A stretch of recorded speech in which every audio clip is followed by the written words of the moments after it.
Hello, আসসালামু আলাইকুম প্রিয় শিক্ষার্থীবৃন্দ। আজকে বর্গমূল নিয়ে আসছি। বর্গমূল আপনারা আগে শিখেছেন, এখন তো শিখবেন বা হয়তোবা আগে শিখেছেন কতটুকু আমি জানি না। কিন্তু বর্গমূল বা শতকরা ওগুলা কি জিনিস এগুলা আপনারা গোড়া থেকে শিখতে হলে আমাকে কমেন্ট থেকে জানাবেন। আজকে যেটুকু আলোচ্য বিষয় এটুকু থেকে আমি শিখাচ্ছি, যেটুকু সর্বোচ্চ এইটুকুর মধ্যে দিতে চেষ্টা করব। তাহলে আমি উম বর্গমূল করছি। তাহলে এই যে দেখেন, এই যে 100 100 এর বর্গমূল কত? 10। 100 এর বর্গমূল কত? 10। 100 এর বর্গমূল কত? 10। আবার 25 এর বর্গমূল কত? 5। কিন্তু এটার এইসবের বর্গমূল এরকম হয়, পূর্ণ সংখ্যা বা অন্য যে কোনো সংখ্যার বর্গমূল এরকম হবে, এরকম সংখ্যা হবে, ঠিক আছে। কিন্তু এখন যদি 100% এর বর্গমূল করতে যাই, তাহলে সেটা কি 10% হবে? এটা কি 100 এর বর্গমূল কত? 10। তাহলে এই জন্য কি 10% হবে? না, কখনো হবে না। কারণ হলো এটা তো অনুপাত চিহ্ন সাথে আছে। অনুপাতের চিহ্ন বা অনুপাতের কোনো বর্গমূল হয় না। যেমন অনুপাত, প্লাস, মাইনাস, তারপরে ইনটু, ডিভিশন, এসব চিহ্নের কোনো বর্গমূল হয় না। তাহলে এটা কি কি সাধারণ বর্গমূলে আমাদের রূপান্তরিত করতে হবে। এটাকে ওই যে সাধারণ সংখ্যা আমাদের সাধারণ ভগ্নাংশে রূপান্তরিত করতে হবে। যেমন সাধারণ একটু বেসিক যেটুকু বুঝে নেই, যে 100 এর মধ্যে একটা 5 যদি আমরা বলতে পারি, তাহলে এটাকে 5% বলা যায়। 100 এর মধ্যে কোনো একটা সংখ্যা যদি 30 থাকে, তাহলে এটাকে 30% লেখা যায়। এটা হলো অনুপাতের নিয়ম বা শতকরার নিয়ম। যদি এটুকু না বুঝে থাকেন, তাহলে পরবর্তীতে কমেন্টে জানাবেন, আমি গোড়ার থেকে সবকিছু বুঝিয়ে দিব। কিন্তু এখন এটুকু আমি বুঝাচ্ছি। ভিডিওটা আপনার ভালো করে দেখবেন এবং উপলব্ধি করবেন এবং কমেন্টে জানাবেন। যা কিছু শিখতে চান বেসিক থেকে সবকিছু আমি শিখিয়ে দেবো। তাহলে এখানে এটুকু হলো। তাহলে এটা কি 10% হবে? না, কখনো হবে না। এটা হবে কি 100%। এটা কি হবে? 100% সমান এটাকে সাধারণ ভগ্নাংশ।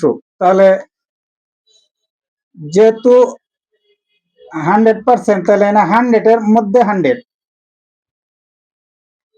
যেহেতু 10% সমান কি হয়? 10% সমান 100 এর মধ্যে 10। সুতরাং 100% মানে কি? 100 এর মধ্যে 100, ঠিক আছে। 100। আচ্ছা, এটাকে ভগ্নাংশে রূপান্তরিত করলে, কাটাকাটি করলে এটা এটার মধ্যে একবার যায়, 1 বা 1, যেটাকে 1। 1 এর বর্গমূল কত হবে? 1 এর বর্গমূল হবে 1। তাহলে 1 এর বর্গমূল যদি 1 হয়, তাহলে 1 এই সমান কি? ওই 100%, ঠিক আছে। আচ্ছা, তাহলে এখন 1 এর বর্গমূল এই 100%। তো এইখানে আমরা করতেছি কি, যেমন থাকে যে ওই 100% মাইনাস 5% সমান কত, এরকম আসে ইন্টারভিউ। যেগুলো পশ্চিমবঙ্গ, বাংলাদেশের যে কোনো আমাদের বাংলা ভাষাভাষী অঞ্চলে আমি দেখেছি, ওগুলা চাকরি ইন্টারভিউ আসে। আমি মেনশন করে সরাসরি কত সালে কোনটা কোনটা আসছে এরকম মেনশন করতেছি না, কিন্তু আপনারা দেখে নেবেন, অবশ্যই পাবেন যে কোথায় আসছে। তাহলে এরকম হইলে যেহেতু শতকরা এরকম উত্তর দেওয়া দেখতে পারে, এরকম ক খ দেওয়া থাকতে পারে যে 10%, তারপর খ থাকতে পারে 95%, তারপরে গ থাকতে পারে এখানে হলো 100%, √100%, √100%, এটা আমি লিখতে বলেছিলাম। তাহলে গ থাকতে পারে অন্য যে কোনো 15% বা অন্য কিছু যে কোনো। যেহেতু আমি এটা লিখছি, কারণ এটুকু হলো এটুকু হলো এভাবে থাকলে আর কি, এভাবে থাকলে এভাবে করতে হবে, কেন করব সেটা। আচ্ছা, ঠিক আছে। তাহলে এটা এই অবস্থায় থাকে এইভাবে। আচ্ছা, রেজাল্টটা খুব একটা বিষয় না, মুখ্য বিষয় না এখানে, কারণ এটা বুঝলে যে কোনো রেজাল্টকে আপনারা সমাধান করতে পারবেন। আচ্ছা যাও, তাহলে এখানে 100% তো কি হলো, তাহলে ভগ্নাংশে রূপান্তরিত করতে হবে। রুট ওভারের মধ্যে আমরা কি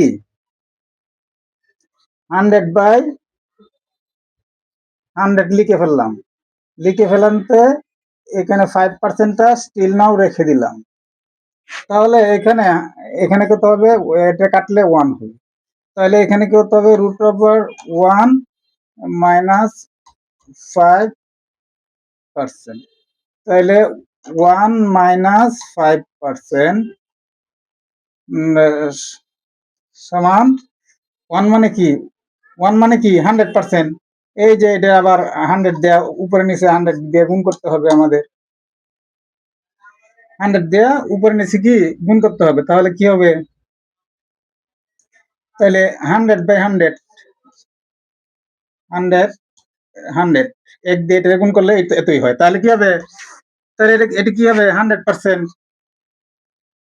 এখানে -5%টা লিখে নিই, এখানে -5%টা লিখে নিই, যেহেতু এটা একটা ধরে নিলাম যে এটা। তাহলে এখানে -5%। আচ্ছা, তাহলে এখানে কি এটা 100/100 এটাই করে নিলাম। হ্যাঁ, 100/100 তাহলে 100%, 100% -5% কি হবে, 95%। এখন উত্তরে যা কিছুই দেওয়া থাক না কেন, যেটা কিছুই দেওয়া থাক না কেন, আপনারা বুঝলে সবকিছু এইটাই এক করবেন। যেহেতু ক্লাসটা অনেক লেন্থি হয়ে গেছে এবং অনেক কিছু বোঝার আছে ক্লাসে, বা অনেক কিছু হয়ে গেছে, যা কিছু আছে কমেন্টের মধ্যে আমাকে জানাবেন, বলবেন। আমি এখানে আমার ইয়াটা শেষ করছি। আসসালামু আলাইকুম।